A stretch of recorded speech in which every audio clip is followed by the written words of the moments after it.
أعوذ بالله من الشيطان الرجيم اللہ کی پناہ مانگتا ہوں میں شیطان مردود سے۔ بسم اللہ الرحمن الرحیم اللہ کے نام سے شروع جو نہایت مہربان رحم والا۔ ثم أنتم هؤلاء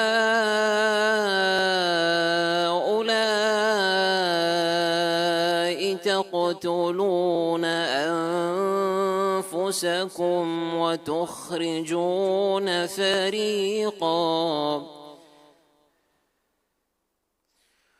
وتخرجون فريقا منكم من ديارهم تظاهرون عليهم بالإثم والعدوان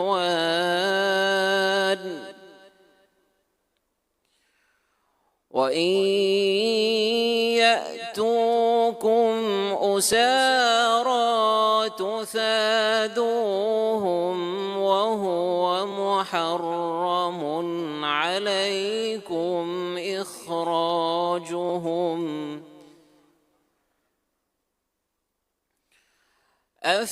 أفتؤمنون ببعض الكتاب وتكفرون ببعض فما جزاء من يفعل ذلك منكم إلا خزي في الحياة الدنيا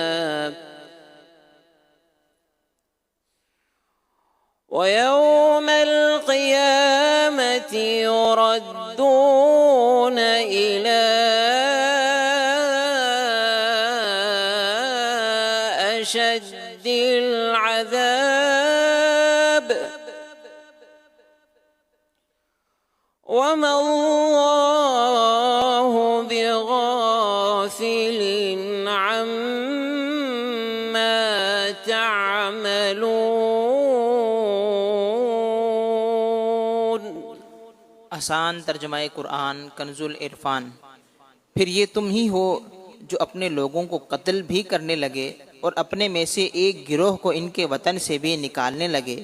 تم ان کے خلاف گناہ اور زیادتی کے کاموں میں مدد بھی کرتے ہو، اور اگر وہی قیدی ہو کر تمہارے پاس آئیں تو تم معاوضہ دے کر انہیں چھڑا لیتے ہو، حالانکہ تمہارے اوپر تو ان کا نکالنا ہی حرام ہے۔ تو کیا تم اللہ کے بعض احکامات کو مانتے ہو اور بعض سے انکار کرتے ہو؟ تو جو تم میں ایسا کرے اس کا بدلہ دنیاوی زندگی میں ذلت اور رسوائی کے سوا اور کیا ہے، اور قیامت کے دن انہیں شدید ترین عذاب کی طرف لوٹایا جائے گا، اور اللہ تمہارے اعمال سے بے خبر نہیں۔ تفسیر تعلیم القرآن۔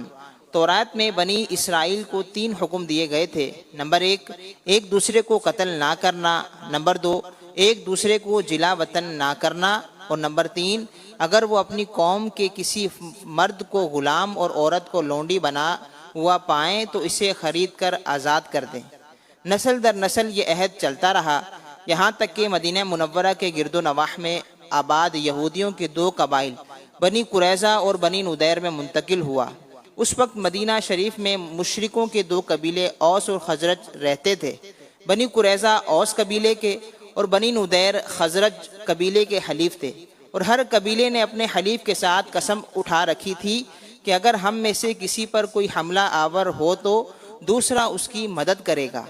جب اوس اور خزرج کے درمیان جنگ ہوتی تو بنی قریظہ اوس کی اور بنی نضیر خزرج کی مدد کے لیے آتے اور اپنے حلیف کے ساتھ ہو کر آپس میں ایک دوسرے پر تلوار چلاتے، اور بنی قریظہ بنی نضیر اور وہ بنی قریظ کو قتل کرتے، ان کے گھر ویران کر دیتے اور انہیں ان کی رہائش گاہوں سے نکال دیتے تھے۔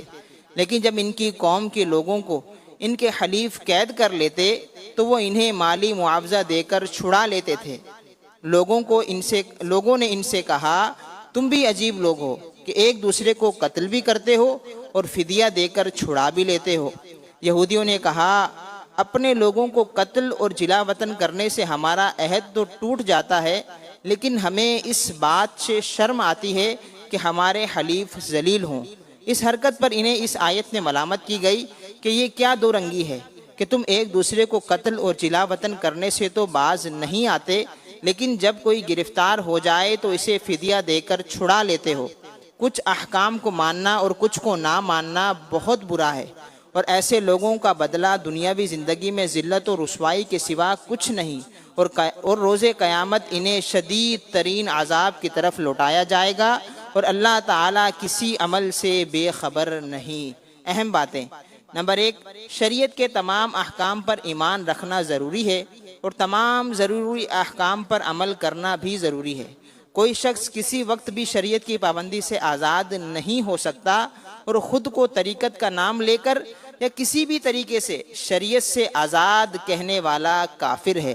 اور نمبر 2، عظمت توحید کو ماننا لیکن عظمت رسالت سے انکار کرنا اور اس کے برعکس کرنا بھی اسی زمرے میں آتا ہے کہ کیا تم کتاب کے کچھ حصے کو مانتے ہو اور کچھ حصے کا انکار کرتے ہو۔ أولئك الذين اشتروا الحياة الدنيا بالآخرة فلا يخفف عنهم العذاب ولا هم ينصرون۔ آسان ترجمہ قرآن کنز العرفان۔ یہی وہ لوگ ہیں جنہوں نے آخرت کے بدلے دنیا کی زندگی خرید لی، تو ان سے نہ تو عذاب ہلکا کیا جائے گا اور نہ ہی ان کی مدد کی جائے گی۔ تفسیر تعلیم القرآن۔ فرمایا کہ یہ کچھ احکام کو ماننے اور کچھ پر عمل نہ کرنے والے ہی وہ لوگ ہیں جنہوں نے دنیا کی زندگی کو ترجیح دے کر آخرت کے بدلے میں اسے خرید لیا، تو ان سے نہ تو عذاب ہلکا کیا جائے گا خواہ وہ دنیا میں ہو یا آخرت میں، اور نہ ہی شفاعت وغیرہ کے ذریعے ان کی مدد کی جائے گی جس سے یہ عذاب سے بچ جائیں۔ وَلَقَدْ آتَيْنَا مُوسَى الْكِتَابَ وَقَفَّيْنَا مِن بَعْدِهِ بِالرُّسُلِ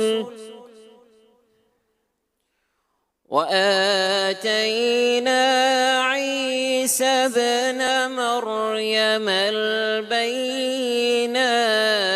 وَأَيَّدْنَاهُ بِرُوحِ الْقُدُسِ أَفَكُلَّمَا جَاءَكُمْ رَسُولٌ بِمَا لَا تَهْوَى أَنفُسُكُمُ اسْتَكْبَرْتُمْ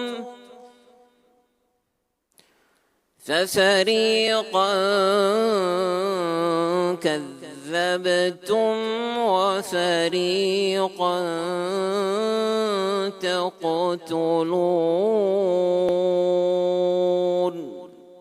آسان ترجمہ قرآن کنز العرفان۔ اور بے شک ہم نے موسیٰ کو کتاب عطا کی اور اس کے بعد پے در پے رسول بھیجے، اور ہم نے عیسیٰ بن مریم کو کھلی نشانیاں عطا فرمائیں اور پاک روح کے ذریعے ان کی مدد کی۔ تو اے بنی اسرائیل، کیا تمہارا یہ معمول نہیں ہے کہ جب کبھی تمہارے پاس کوئی رسول ایسے احکام لے کر تشریف لایا جنہیں تمہارے دل پسند نہیں کرتے تھے تو تم تکبر کرتے تھے، پھر ان انبیاء میں سے ایک گروہ کو تم جھٹلاتے تھے اور ایک گروہ کو شہید کر دیتے تھے۔ تفسیر تعلیم القرآن۔ فرمایا کہ بے شک ہم نے حضرت موسیٰ علیہ السلام کو کتاب تورات عطا کی اور ان کے بعد پے در پے رسول بھیجے، اور حضرت عیسیٰ علیہ السلام کو روشن نشانیاں جیسے مردوں کو زندہ کرنا، پیدائشی اندھے اور کوڑ کے مریض کو شفا دینا وغیرہ عطا کی، اور روح القدس حضرت جبریل علیہ السلام کے ذریعے ان کی مدد کی۔ تو اے بنی اسرائیل، کیا تمہارا یہ معمول نہیں کہ جب کبھی تمہارے پاس کوئی رسول ایسے احکام لے کر تشریف لایا جنہیں تمہارے دل پسند نہیں کرتے تھے تو تمہارے دل پسند نہ کرتے تھے تو تم اس کی اتباع کرنے سے تکبر کرتے، پھر ان میں سے ایک گروہ کو تم جھٹلاتے اور ایک گروہ کو شہید کر دیتے تھے۔ اہم باتیں: نمبر 1، حضرت موسیٰ علیہ السلام کے زمانے سے حضرت عیسیٰ علیہ السلام تک جتنے انبیاء علیہم السلام تشریف لائے سب حضرت موسیٰ علیہ السلام کی شریعت کے محافظ اور اس کے احکام جاری کرنے والے تھے، اور چونکہ ہمارے آقا خاتم الانبیاء صلی اللہ علیہ وآلہ وسلم کے بعد نبوت کسی کو نہیں مل سکتی، اس لیے شریعت محمدیہ کی حفاظت و اشاعت کی خدمت علماء ربانی اور مجددین کو عطا ہوئی۔ نمبر 2، حضرت جبریل علیہ السلام حضرت عیسیٰ علیہ السلام کے آسمان پر اٹھائے جانے تک سفر و حضر میں کبھی آپ سے جدا نہ ہوئے۔ صدق اللہ العظیم۔